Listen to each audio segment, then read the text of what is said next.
At that time, the meditator can discern the mentality which is taking the color as object. So this is the system only. So if you want to discern this cognitive process, you should learn by heart. If you do not learn by heart, you cannot understand. Number one, phyto-adaptive consciousness. Number two, eye consciousness. Number three, receiving consciousness. Number four, investigating consciousness. Number five, decision consciousness. Then seven, impulsions join us. After that, two registering mind movements. Altogether, there are 14. If you see me, these cognitive arise systematically. They never change this system. This is Chitta Niyama, the fixed law. After that, there may be many pointers. Then, mind-cognitive process. That mind-cognitive process also takes this color, same color. But same color is similarity only, not really. Same means here similarity only because color is also a nature impermanent. As long as they arise, they pass away. But their lifespan is 70 mind moments. When 70 mind moments pass away, then this color will disappear. But similar colors successfully will arise. Because there are many colors. One, in each mind moment there are 3 stages: rising stage, standing stage, and perishing stage. In rising stage also there are 4 types of kalabas or 4 types of materiality: mind-born materiality, karma-born materiality, mind-born materiality, temperature-born materiality, nutriment-born materiality. They always rise. But their lifespan is 70 mind moments. In the same way, standing place also there are mind karma-born materiality, temperature-born materiality, nutriment-born materiality. But standing place, no mind-born materiality, because mind-born materiality has only rising stage. Rising stage mind is very strong. But standing stage in perishing stage mind is very weak. That mind cannot produce new kalabas. So because of this reason, in every mind moment, in the same way, perishing stage also karma-born materiality, temperature-born materiality, nutriment-born materiality. Their lifespan is 70 mind moment. But this is number 1 mind moment. Number 2 mind moment, sense. These 4 types of materiality rise.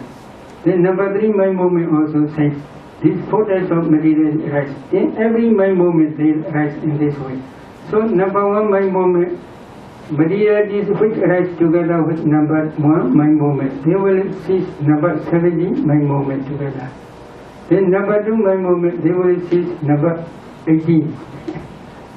Then number 3 mind moment, they will cease together with number 90 mind moment. So in this way, if we see from 70 mind moment, there are many different types of materialities, they are rising.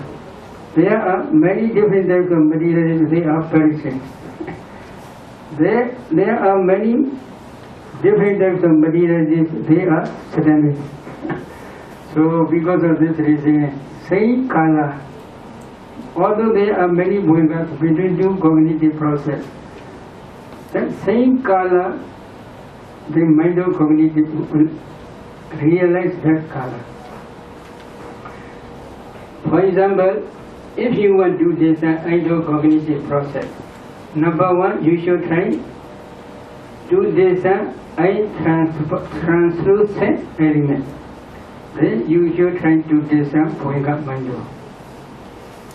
You should pay attention a group of small particles color. Why? One kalabas color is not the object of unconsciousness. It is the object of mind consciousness only.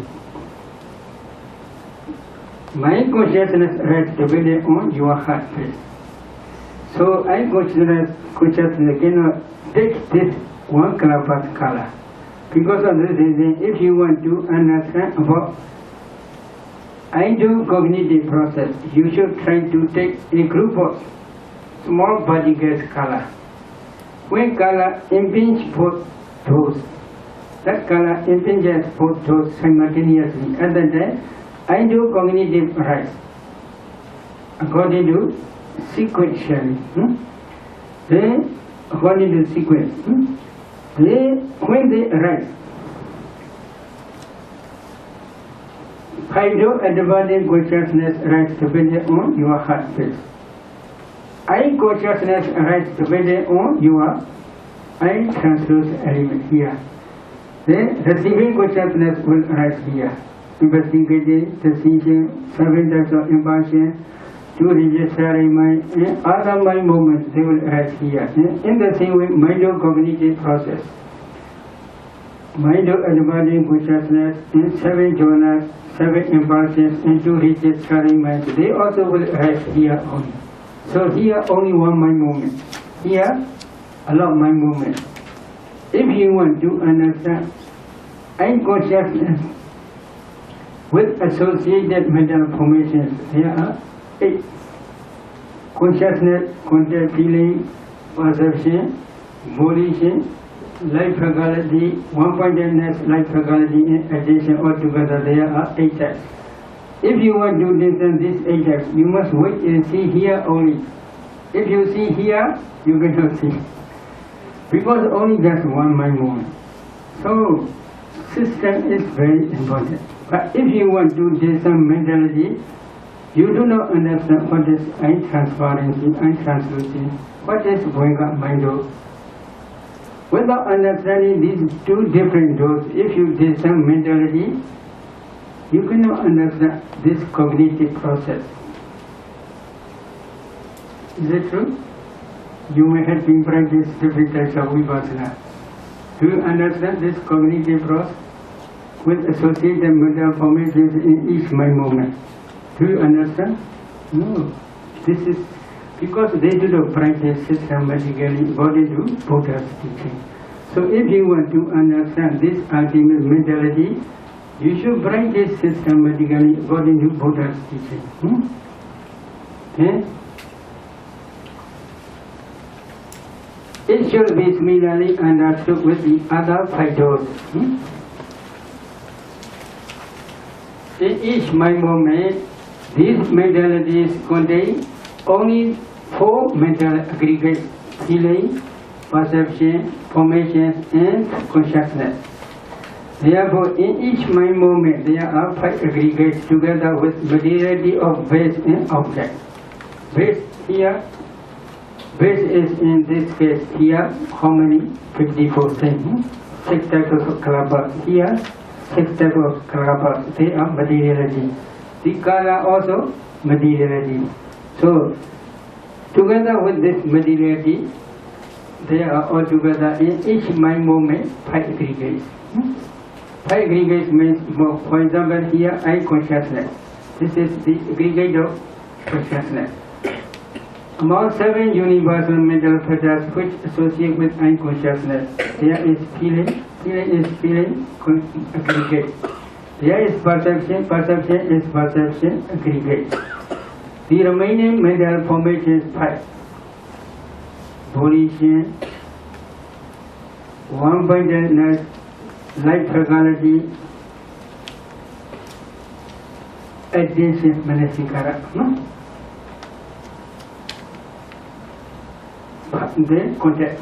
Altogether 5. These 5 are the formations aggregate. The aggregate of formation.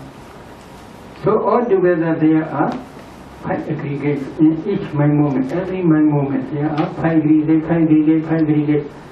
If you want to practice vipassana, you must try to understand these 5 aggregates in every mind movement. Is it okay? Please practice, don't worry. You should have enough concentration. Very good. Develop concentration. A bhikkhu who has concentrated mind understands the Dhammas as they really are. So if you have enough concentration, you can understand these Dhammas as they really are. So don't be worried. Please practice systematically. It is possible. Okay. Then, therefore, in each mind moment, there are 5 aggregates together with the materiality of base object. Here, base means the materiality of 6 doors. For example, in the angel, there are 6 types of kalapa, which are made up of 54 types of,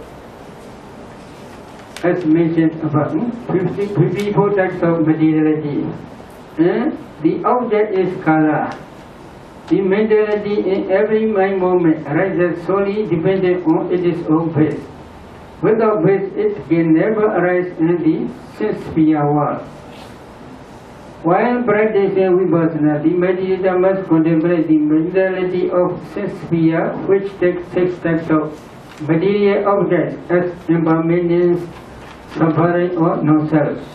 This is the suggestion of commentaries Visuddhimagga, volume 2, page number 300 and 301. Atha Salini commentary, page number 271. There are also some meditators who practice other samatha meditation subjects such as the Dengasinas, 8 attainments, 4 sublime visions, and so on. They too must contemplate those jhana dhammas in the same way as described in the above second and third tract. So the meditator must contemplate the different types of 5 aggregates, seeing their dissolution as impermanence, suffering, or non-self, while breathing in and while breathing out. For that reason, it is said that when practicing samatha or vipassana, the meditator trains that I shall breathe in, contemplating impermanence. He trains that I shall breathe out, contemplating impermanence. Anicca Nubhasi. Then another is Viraga Nubhasi, Asasisa Miti Sekati, Viraga Nubhasi, Pasasisa Miti Sekati. He trains that I shall breathe in, contemplating fading away. He trains that I shall breathe out, contemplating fading away. There are 2 kinds of fading away. Number 1, fading away as distraction, Kriya Viraga, and fading away, absolute fading away, Echanta Viraga. Here in fading away as distraction is the momentary dissolution of formations. That is the 5 aggregates. Absolute fading away is Nibbana. While practicing vipassana, the meditator must try to see the dissolution of the formations, that's the 5 aggregates. He must contemplate them as impermanence, suffering, or non-self at the actual moment of insight. The insight knowledge will destroy the defilements temporarily, moment by moment. When the vipassana insight becomes fully matured, at the end of insight, but knowledge will arise, taking Nibbana as the object. In Nibbana, there is no mentality and no materiality, and therefore craving, which is one type of mental fetter, fades away absolutely in the Nibbana, Viraga. For that reason, it is said that while practicing vipassana or while realizing Nibbana, the meditator trains that I shall breathe in, contemplating the fading away of craving, Viraga Nubhasi. He trains that I shall breathe out, contemplating the fading away of craving, Viraga Nubhasi. You must contemplate them as anicca, dukkha, and anatta only, these 5 aggregates, or their causes, together with their causes. This is your responsibility. But that contemplation or insight knowledge will eradicate temporarily the craving. Because of this, at that time you are inclining also towards Nibbana. Why you practice vipassana? You want to realize Nibbana or you want to attain Nibbana. This is called your attention, your intention. That intention is called inclination to Nibbana. Then number 3, Nirodhanupasi. He trains thus and shall breathe in contemplating cessation. He trains thus and shall breathe off contemplating cessation. The same method of explanation that applies to fading away also applies to the above 3 sentences. The contemplating cessation. That sentence. The momentary dissolution of formations is the momentary cessation, khana nirodha. The absolute cessation is nibbana, echanta nirodha. Number 4. He trains thus and shall breathe in contemplating relinquishment. He trains thus and shall breathe off contemplating relinquishment. Patiniseka nupasi. There are 2 kinds of relinquishment. Relinquishment as giving up. Parichaka patiniseka.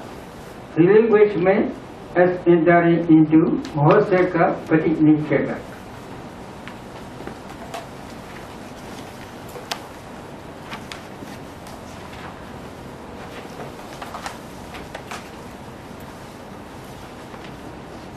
The meditator seeing the dissolution of formations must contemplate them as impermanent, separate or non-self. One contemplating in this way, the insight knowledge temporarily relinquishes the defilements together with their aggregate producing karma formations. And through seeing the suffering of those formations, it, vipassana insight knowledge, enters into nibbana by inclining towards it. Therefore, vipassana insight is called both relinquishment as giving up, parichaka patiniseka, and relinquishment as entering into hoseka patiniseka.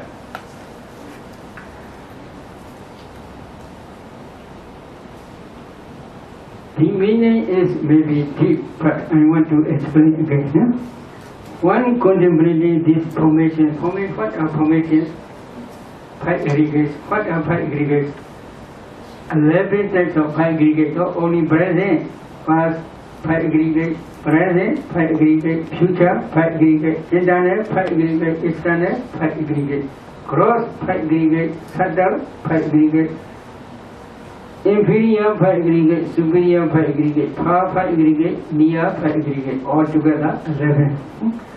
These 11 types of 5 aggregates you must contemplate as contemplate them as anicca, dukkha, and anatta. Systematically, sometimes anicca, sometimes dukkha, sometimes anatta. Not 3 together. But for easy understanding, only we must write in this way. While contemplating in this way, vipassana insight will relinquish defilements temporarily. For example, if you contemplate as anicca, that anicca insight will eradicate, will destroy the defilement of conceit, mana, conceit. You have a lot of proud to yourself. When you are contemplating these 5 aggregates, you can see only mentality and materiality. As soon as they pass away very, very. At that time, you cannot see I. At that time, conceit will disappear. Not only conceit, but also the karma. That conceit, mana, can produce karma. When wholesome Dhamma or unwholesome Dhamma arise, they never become what called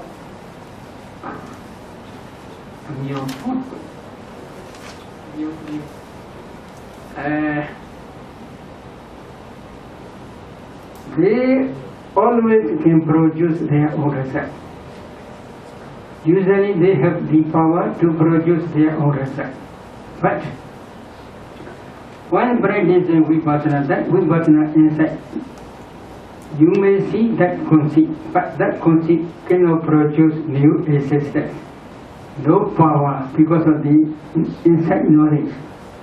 Insight knowledge eradicates this conceit.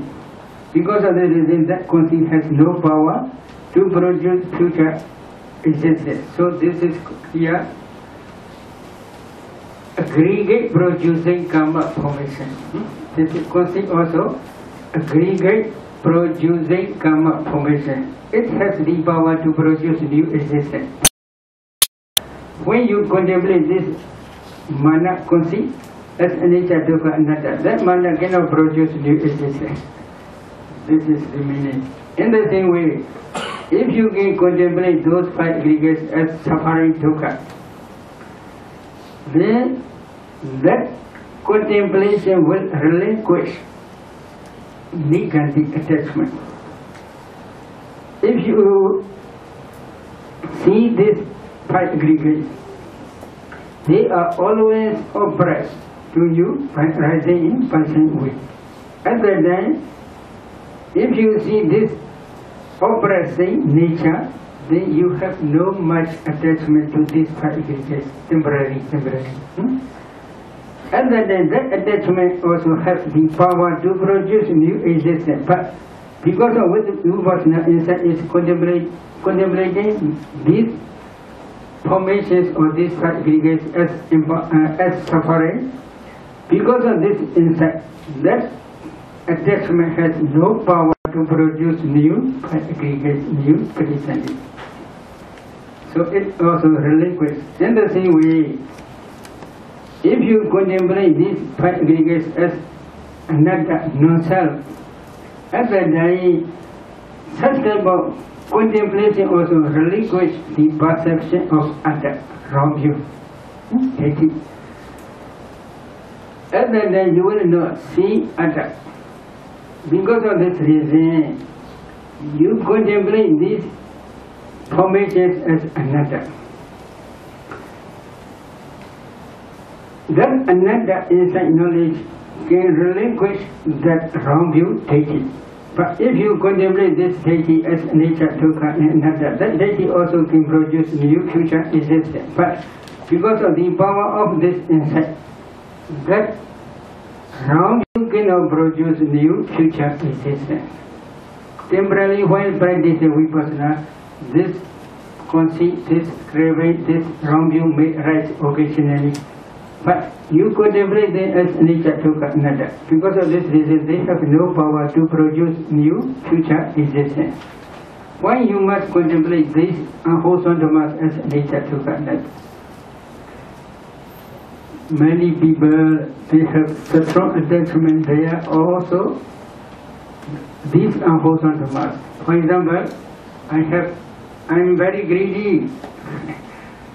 They grasp this greedy, they have attachment to this greedy. Oh, I love my son so much. I love my daughter so much. They have attachment against this attachment. First attachment, they have new attachment. They have attachment to that attachment again. Because of this reason, they cannot go out from their home. I go to 6-month retreat to Paul. Not easy, not easy.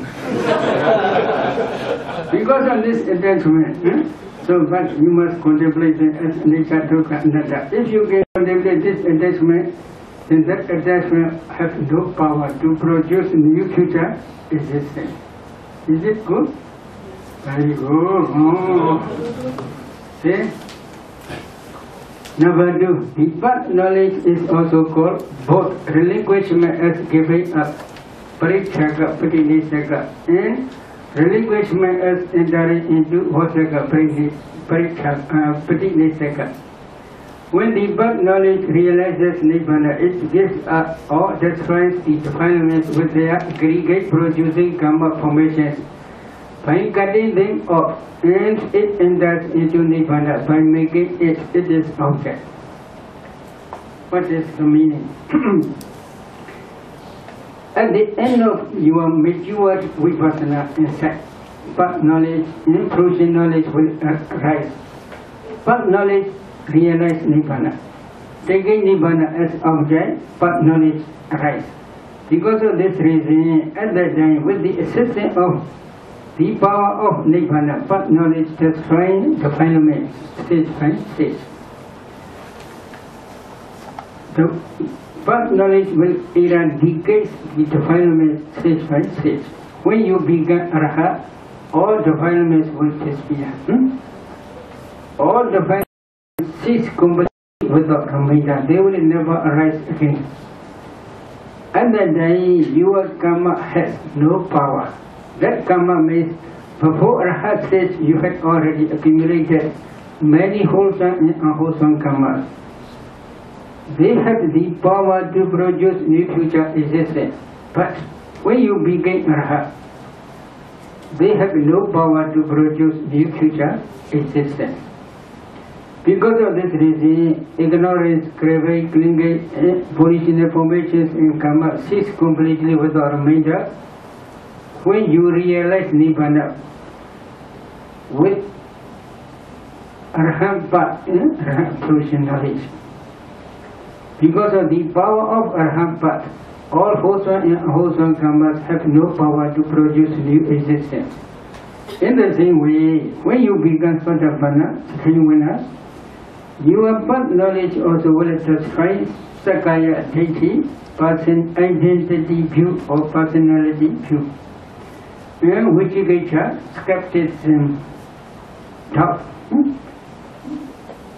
completely without remainder. Because of this reason, before Sotapanna stage, before you are becoming Sotapanna, you have accumulated many wholesome and unwholesome karmas. These unwholesome karmas have no power to produce new existence in one of four woeful states. You already escaped from woeful states. You may reborn in human world or Deva world or Brahma world. But I want to encourage you, if you become Sotapanna, please maintain your jhana concentration. If you can maintain this jhana concentration up to that moment, it is sure, definitely I think it. You can reborn in Brahma world. If you reborn in Brahma world, you will never come back to human world or Deva world. Within 7 lives, you can become Arhat. Within 7 lives means, in that very life on next future life, you can become Arhat. So, this is very sure. Again, if you become Skatagami, you can come back to be reborn in this human world once only. But if you become Nagami, all wholesome karmas and unwholesome karmas which will produce to be reborn in sensual world have no power to produce its result. Only jhana dhammas can produce to be reborn in Brahma world. But if you become Arhat, all wholesome and unwholesome karmas have no power to produce its result. So because of this reason, if you become noble ones, then at that time you are also still breathing. When you become Sotapanna, you are also still breathing. When you become Sakadagami, Nagami or Arhat, you are breathing. But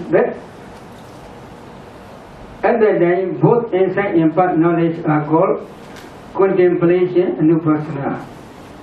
Because the meditator successfully reviews again and again each preceding kind of knowledge. Therefore, if the meditator practices this twofold contemplation, that it can be understood that he is breathing in and breathing out while contemplating relinquishment. For that reason, it is said that while practicing vipassana, while realizing nibbana, the meditator trains that I shall breathe in contemplating relinquishment. He trains thus I shall breathe out contemplating relinquishment. Paticca Nupasi. So when practicing also vipassana, you are breathing still. While realizing nibbana also, you are still breathing. But that breathing is very meaningful breathing.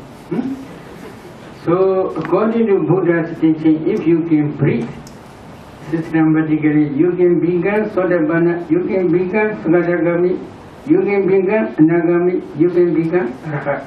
Is it good? And go, please practice according to Buddha's teaching to breathe. This is how mindfulness of breathing is developed and cultivated, so that it is of great fruit and great benefit. This is Anapanasati Sutta, Sayadaw Nikaya, 2nd volume, page number 279, Anapanasati Sutta. in Majjhima Nikaya 118. This is subject number. So we have already explained about 16 types of knowledge and 3 types of full understanding. So today let us stop here. If you have any question, you can ask me.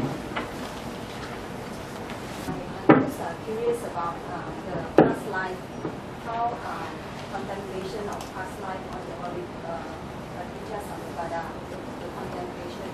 We know that some people are born with knowledge of past life. And from what I know, the knowledge of past life is a avena. But this knowledge of past life that Sayadaw mentioned here, is it an avena? This is vipassana. If you study Krishniya Sutta of Sayadaw Nikaya, in Khandavaka Sayadaw, there's one sutta called Krishniya. It translates Divine Sutta. In that sutta, Buddha explains vipassana insight can contemplate past 5 aggregates, present 5 aggregates, future 5 aggregates. Again, if you study Susima Sutta, Nidana Vaka Sayuddha, there is one sutta called Susima Sutta. In that Susima Sutta, Venerable Susima, without practicing jhana, without practicing sex power, vijnana, he practiced pure vipassana. When he became Arhat, Buddha asked him, do you understand? Because of the ignorance, formations arise. Yes, Bande, I understand. In this way, Buddha asked many questions about the origination, forward order. In the same way, Buddha also asked cessation order or negative order. Because of the complete cessation of ignorance, formations cease completely without remainder. Do you see this? Yes, Pandit. In this way, Buddha explains. So without jhana, without sex power of vijnana, one can see dependent origination, both regular order and cessation order or negative order. Don't be worried. Oh, vipassana has power. Vipassana in fact has the power, very strong, powerful concentration. That concentration produces a strong, powerful light. With the assistance of the light of wisdom, if you pay attention, focus, that light of wisdom will go up to past life. In the dark, if you use torch, if your battery is very powerful, you can see everything inside the room. Is it true? In the same way, this wisdom faculty produces a strong, powerful light, better than torchlight. So, at that time you can see, if you pay attention, then you can see all. Please go to 6-month retreat, don't worry.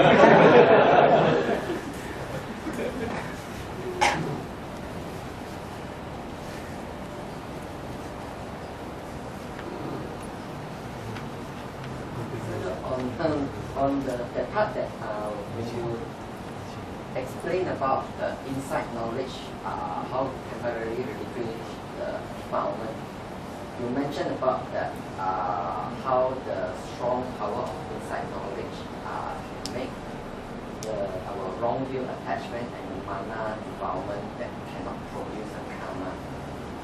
I do not understand that part, that how during the process of contemplating of the anatta, dukkha and anatta, how come the defilements can arise? Maybe if you pay attention, if you do not practice vipassana, you may have a lot of conceit, mana. But when practicing vipassana, you see only materiality and mentality. They are not permanent. They are always impermanent. Both eternal and external, past or present or future, eternal or external, all are impermanent. If you see impermanent, at that time you will not see I. In this way, I am, this is mana, this is conceit. That conceit cannot arise because of this reason. But when it, sometimes you may contemplate this mana also as anicca, dukkha, anatta. Other than this conceit may arise. But you are contemplating this mana conceit as anicca, dukkha, anatta. Because of the power of that contemplation, that mana although may arise temporarily, but will have no power to produce new future existence. In the same way,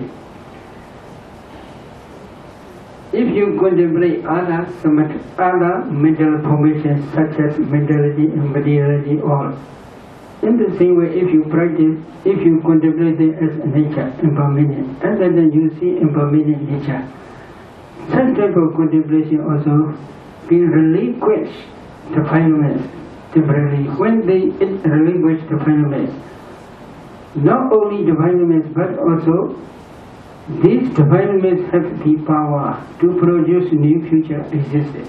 That power also can testify.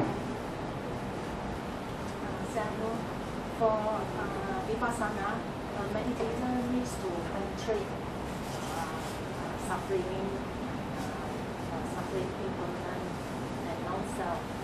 But come to wise attention.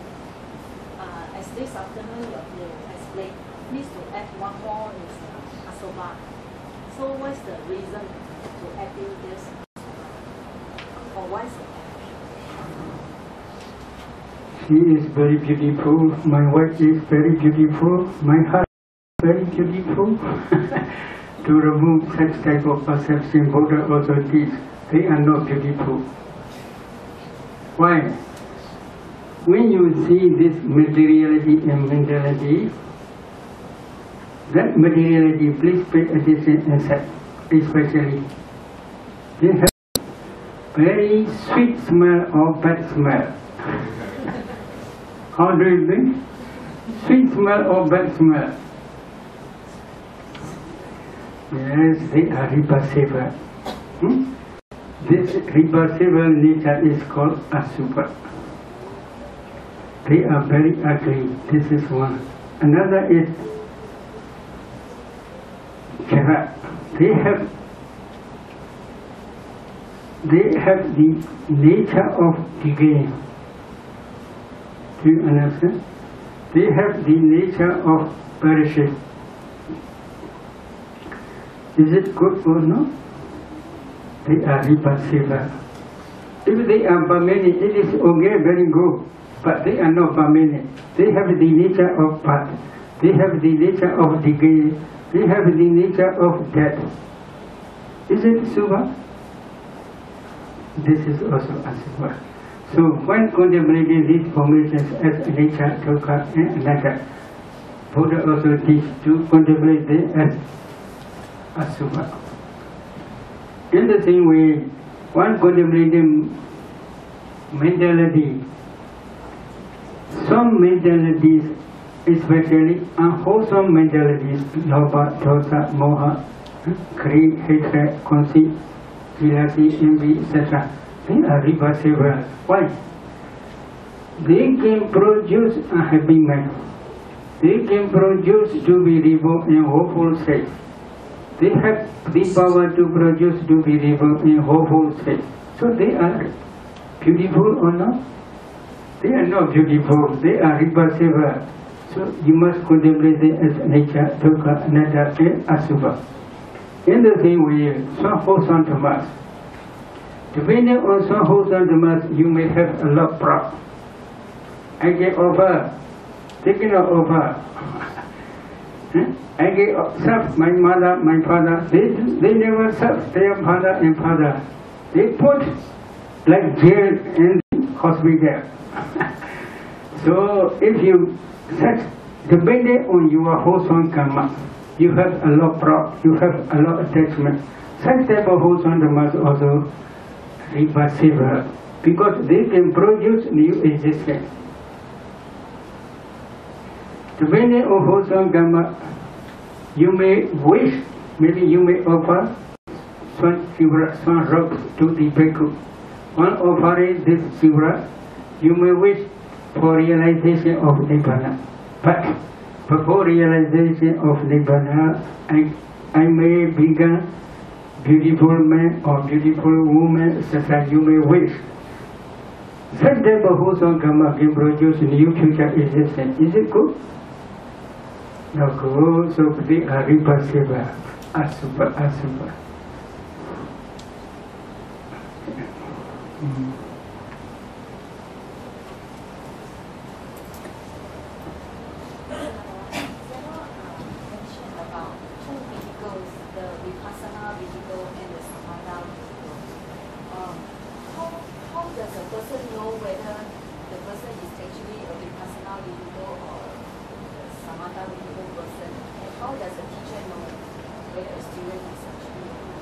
It is not easy, but they should try to understand by themselves. It is better. So I have been told, or no, I may repeat again. In the name of Buddha, Venerable Sayadaw has one disciple. He is very handsome, young and handsome, very beautiful.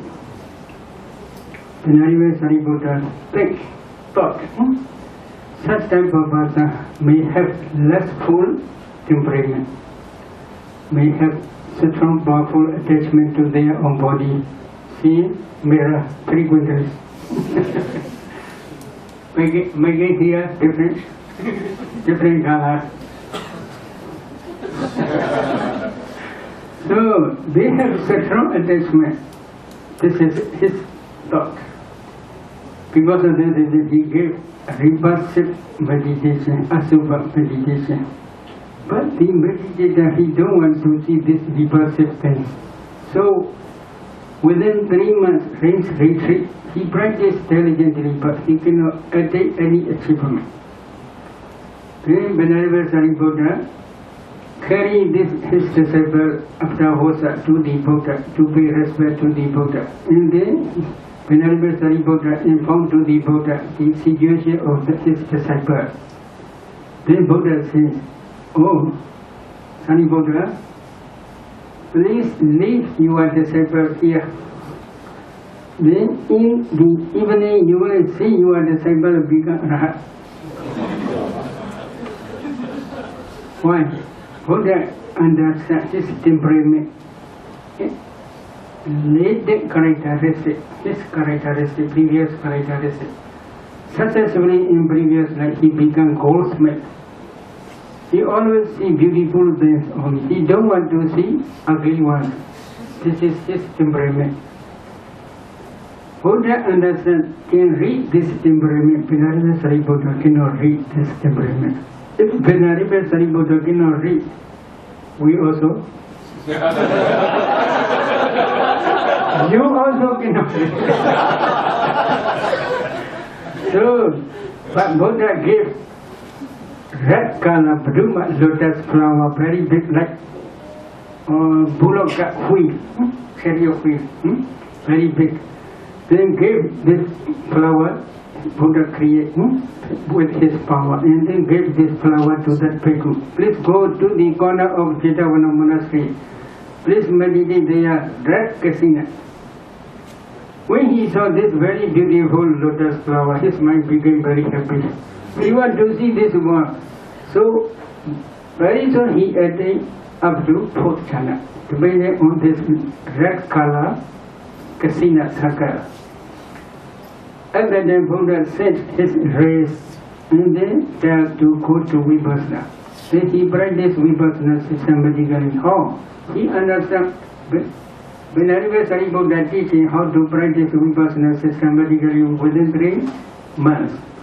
So he already understood how to practice. Then he practiced Vipassana. At the evening, he became Arhat. Sayadaw, may I ask, if let's say a person uses his meditative power to prevent certain things from happening, like maybe disaster coming, and he uses his power to prevent the disaster from happening. So may I ask, what is going to happen to that person? Will he fall sick, or maybe that disaster didn't happen but something else happened, either to him or to maybe the world? Maybe you should try to understand the workings of karma. For example, whenever Devadatta and our Buddha are cousins, Devadatta is the brother of Yasodhara. They are sister and brother. So they are related very close to each other. Buddha has allowed metta to Devadatta.